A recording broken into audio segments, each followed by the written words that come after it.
शास्त्रीय संगीत में अच्छी पकड़ रखने वालों के लिए किसी भी तरह का गाना गाना बेहद सरल है। आपने कई लोगों को ऐसे कहते हुए जरूर सुना होगा। वास्तव में रागों के साथ सादे हुए गले से बाहर आते गीत कानों से होते हुए सीधे दिल तक जाते हैं। लेकिन क्या आप भारतीय सिनेमा के उस नायाब शख्सियत और टैलेंट के उस पावर हाउस को जानते हैं जिसने बिना रागों को छेड़े ही अपने गानों से लोगों की धड़कनों को एक बार नहीं बल्कि कई कई बार छेड़ा है। आ चल के तुझे मैं लेके चलूं। हाँ चल के तुझे मैं लेके चलूं एक ऐसे गगन के तले जहाँ गम भी न हो आंसू भी न हो बस प्यार ही प्यार पले। ओ साथी रे तेरे बिना भी क्या जीना, तेरे बिना भी क्या जीना। इन लाइनों से आपको समझ आ ही गया होगा कि यहाँ भारतीय सिनेमा के उस इकलौते शख्स की बात हो रही है जो गायक होने के साथ साथ म्यूजिक डायरेक्टर, गीतकार, एक्टर, डायरेक्टर, राइटर और प्रोड्यूसर भी थे। जी हाँ, वो कोई और नहीं किशोर कुमार ही थे। उन्होंने हिंदी सिनेमा में अपने संगीत से एक अलग ही खुशबू घोली जिसकी धमक आज भी लोगों के दिलों और दिमाग पर छाई हुई है और आने वाली कई पीढ़ी तक इसकी महक को हटाना नामुमकिन सा लगता है। आज किशोरदा होते तो आज 95 साल के होने का जश्न मना रहे होते। 4 अगस्त 1929 को मध्य प्रदेश के एक छोटे से कस्बे के खंडवे किशोर कुमार ने मशहूर बैरिस्टर कुंज बिहारी लाल गांगुली के घर में आभास कुमार गांगुली के रूप में जन्म लिया। इस बात से तो इनकार नहीं किया जा सकता है कि किशोर बचपन से ही संगीत प्रेमी थे। हालांकि उनका पढ़ाई में ज्यादा मन नहीं लगता था, इसलिए किशोरावस्था में ही किशोर कुमार अपने बड़े भाई कुमुद कुमार गांगुली के पास मुंबई चले आए, जो उस समय तक भारतीय सिनेमा जगत में अशोक कुमार के नाम से खुद को एक अभिनेता रह चुके थे। भाई की मदद से कई फिल्मी हस्तियों के साथ परिचय होने के बाद 1946 में म्यूजिक डायरेक्टर सरस्वती देवी ने उन्हें एक फिल्म में पहली बार गाने का मौका दिया। इस फिल्म का नाम था 80 डेज, लेकिन उन्हें इसमें कोरस में गाने का मौका मिला, जो उनके लिए बहुत ही बड़ी बात थी। वहीं डायरेक्टर शाहिद लतीफ ने किशोर को अपनी फिल्म जिद्दी में पहली बार सोलो गाने का मौका दिया, जो जोरदार हिट भी रहा। 1948 में देवानंद पर फिल्माए गए इस गीत का नाम था मरने की दुआएं क्यों मांगो। इसके बाद देवानंद को लगभग सभी गानों में किशोर की आवाज़ें सुनने को मिलती थी। फिल्मी दुनिया में कदम रखते ही उन्हें समझ आ गया था कि शास्त्रीय संगीत के शख्सियत गलियों उनके सफर को मुश्किल बनाने वाली है, लेकिन उन्होंने उन कठिन गलियों को इस कदर बदल दिया कि जिस भी रास्ते में वह जाते उसे अपना बना लेते थे। मुश्किल से मुश्किल गाने को अपने अंदाज में गाकर उन्होंने हर आम इंसान को भी उससे प्यार करने पर मजबूर कर दिया।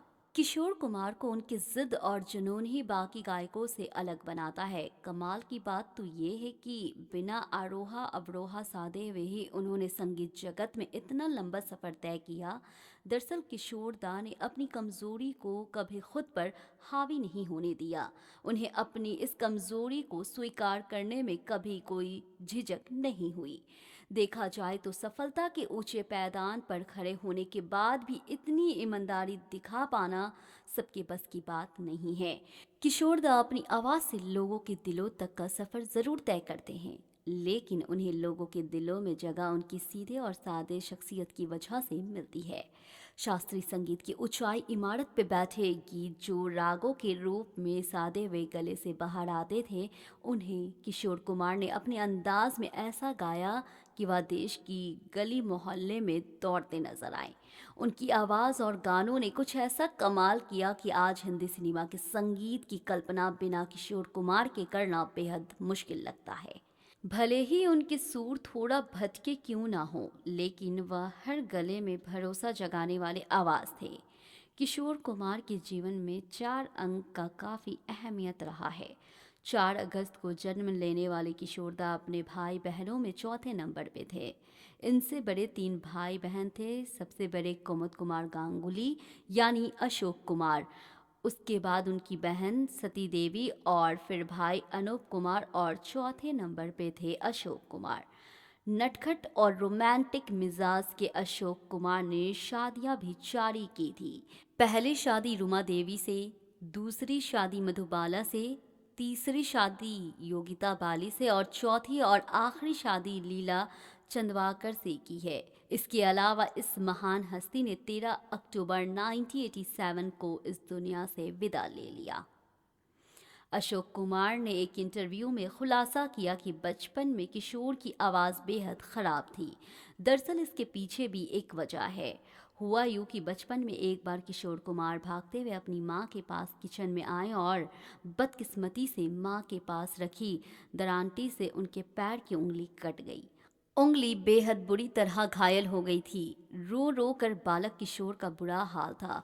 डॉक्टर ने उनकी उंगली किसी तरह जोड़ तो दी थी, लेकिन उस समय पेन किलर इतने ज़्यादा नहीं हुआ करते थे, इसलिए दर्द के मारे किशोर सारी सारी रात रोते रहते थे। 15 से 20 दिनों तक ज़ोर ज़ोर से रोने की वजह से किशोर कुमार की वोकल कर्ड्स पर असर पड़ गया और उनकी आवाज़ में अलग सा हिस्कापन आ गया। इसी वजह से उनकी आवाज़ के बाद बेहद निखार आई जो दुनिया भर पर छा गई। अशोक कुमार ने क्यों किशोर कुमार को बॉम्बे टॉकीज से निकलवाया? 1950 के दौरान किशोर एक्टिंग में धीरे धीरे अपने पैर जमा रहे थे। बॉम्बे टॉकीज में अच्छा खासा काम चल रहा था। इस दौरान इनकी मुलाकात हुई रूमा गुहा से, जो वहाँ एक फिल्म की शूटिंग कर रही थी।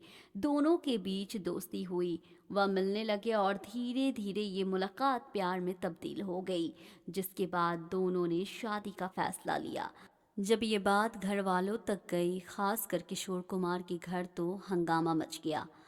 आभास कुमार गांगुली ब्राह्मण थे और रूमा देवी गैर ब्राह्मण थी।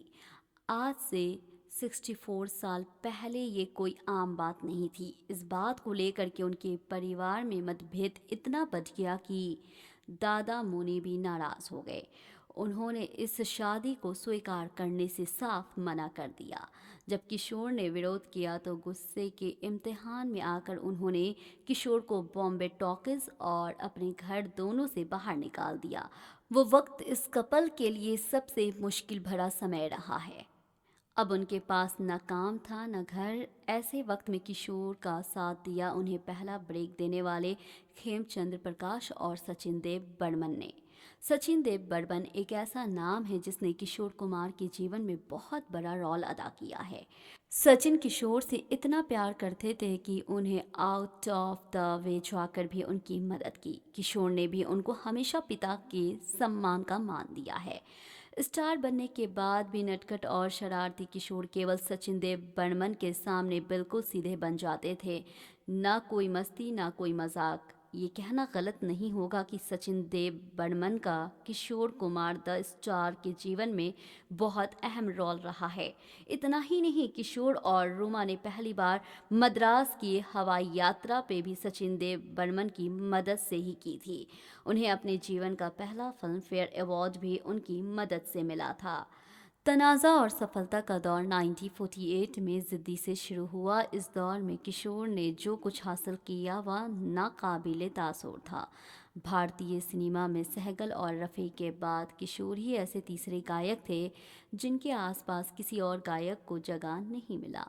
इस बात को आप हकीकत से भी काफ़ी बेहतर तरीके से समझ सकते हैं। किशोर कुमार ही एकमात्र ऐसे आदमी हैं जिन्हें 8 बार फिल्म फेयर पुरस्कार मिला।